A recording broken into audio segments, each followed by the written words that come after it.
sagutin natin yan.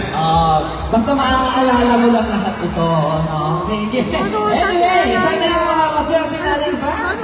And, of course, makakasama natin ang ating One Mindanao correspondent. Walang iba ko ni si Kapusong RJ Relator. Ayun, no? For this afternoon.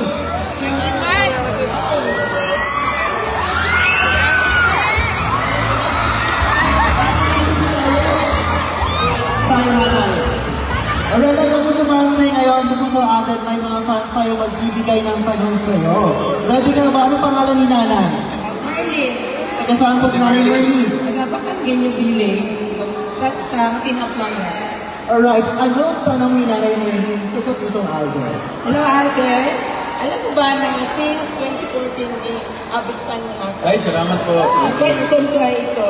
Ano ang role mo sa Pulang Araw at ano pa ang gusto mong gampanan sa mga susunod? Ang pangalan po ng magiging character ko sa Pulang Araw ay ako po si Eduardo de la Cruz.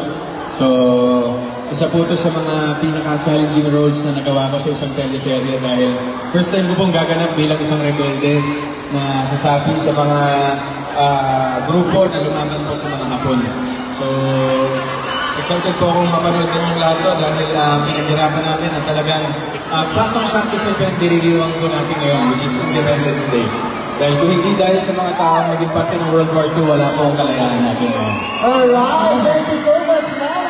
Ayan. Ano sabi po si Nanay? Sige, pagbigyan natin. Ayun, meron din siyang mga Si Nanay, paano ba ito? meron din siyang mga memorabilia from Alden. Isa to. Oo, man.